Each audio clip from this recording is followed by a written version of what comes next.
Trace करने का काम IANA के द्वारा किया जाता है, जिसका पूरा नाम है इंटरनेट असाइंड नंबर। मतलब भारत के लोग जुगाड़ में तो नंबर 1 है ही, लेकिन इन लोगों ने टेक्नोलॉजी को भी नहीं छोड़ा। तो तुम कौन से प्रधानमंत्री हो जो पुलिस वाले तुम्हारा मोबाइल ढूंढ लेंगे। एक अकेले आदमी की लोकेशन निकालने के लिए पूरे 3 सैटेलाइट को हिलाने पड़ता है, लेकिन पुलिस तुम्हारा फोन ढूंढे या ना ढूंढे, तुम्हारा फोन खोता है तो तुम्हें एक काम जरूर करना चाहिए।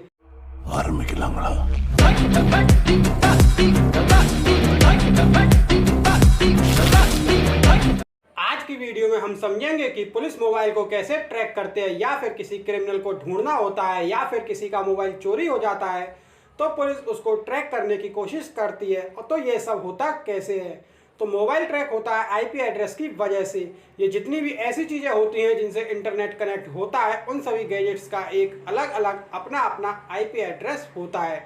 फिर चाहे वो मोबाइल हो, कंप्यूटर हो या लैपटॉप हो या कुछ और ट्रेस करने का काम IANA के द्वारा किया जाता है, जिसका पूरा नाम है इंटरनेट असाइंड नंबर अथॉरिटी। और ये जो IP एड्रेस होते हैं ये 2 तरह के होते हैं। पहला स्टैटिक IP एड्रेस और दूसरा dynamic IP address. Static IP address किसी एक व्यक्ति का नहीं होता है, वह कई लोगों का होता है। जैसे मान लीजिए एक कंपनी है एयरटेल और उसके पास 10 लाख कस्टमर हैं, और तो उसने 2 लाख IP एड्रेस बना रखे होंगे। तो कोई कस्टमर अपना इंटरनेट यूज़ करेगा तब तक उसको एक IP एड्रेस दे दिया जाएगा, और जैसे ही वह अपना इंटरनेट बंद करेगा वही IP एड्रेस किसी और दूसरे को दे दिया जाएगा। मतलब 2 लाख IP एड्रेस से ये लोग 10 लाख आदमियों को संभाल लेते हैं। मतलब भारत के लोग जुगाड़ में तो नंबर 1 है ही, लेकिन इन लोगों ने टेक्नोलॉजी को भी नहीं छोड़ा। और दूसरा होता है डायनेमिक IP एड्रेस, जो कभी एक नहीं रहता, ये हमेशा बदलता रहता है। इस IP एड्रेस को देने से पहले कंपनी के द्वारा पूरा डाटा रिकॉर्ड किया जाता है कि किस आदमी को किस टाइम पर कौन सा एड्रेस दिया गया था। अब फोन को ट्रेस करने के लिए 2 मेथड का यूज किया जाता है। अगर फोन का GPS ऑन है तो ट्रेस करके एग्जैक्ट लोकेशन बताई जा सकती है, और इसे ट्रायंगुलेशन मेथड बोला जाता है, क्योंकि इसमें 3 सैटेलाइट का यूज किया जाता है। मतलब एक अकेले आदमी की लोकेशन निकालने के लिए पूरे 3 सैटेलाइट को हिलाने पड़ता है, और अगर GPS ऑफ रहता है तो ट्रेस करना थोड़ा मुश्किल हो जाता है। और मोबाइल को ढूंढने का दूसरा तरीका होता है IMEI नंबर। जब भी किसी आदमी का फोन खोता है तो उसे सर्विलेंस पर लगाने के बाद IMEI नंबर को ट्रेस किया जाता है। इसके लिए पुलिस जितने भी सर्विस प्रोवाइडर हैं, जैसे एयरटेल, जियो, आइडिया, वोडाफोन और जितनी भी अलग अलग कंपनी हैं, उन सभी को नोटिस भेज देती है कि इस नंबर को सर्विलेंस पर लगा दिया गया है।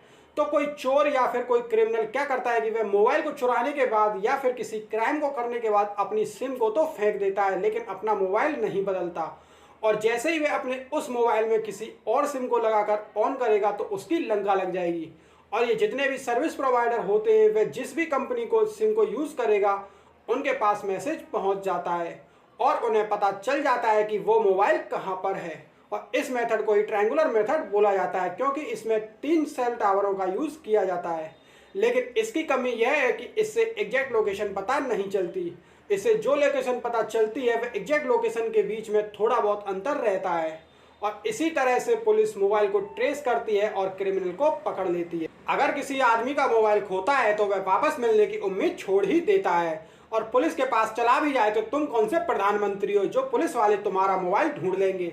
लेकिन हाँ, अगर तुम कोई नेता हो या फिर किसी बड़े आदमी से तुम्हारी पहुंच है तो तुम्हारा काम आसानी से हो जाएगा। लेकिन पुलिस तुम्हारा फोन ढूंढे या ना ढूंढे, तुम्हारा फोन खोता है तो तुम्हें एक काम जरूर करना चाहिए, और वो है FIR लिखवाना। और ये तुम्हारी जिम्मेदारी बनती है, क्योंकि अगर उससे कोई गलत काम होता है तो तुम बच सको। उम्मीद है वीडियो आपको पसंद आई होगी। पसंद आई तो लाइक कीजिए, शेयर कीजिए, और ऐसी अमेजिंग वीडियोस देखने के लिए चैनल को सब्सक्राइब कीजिए।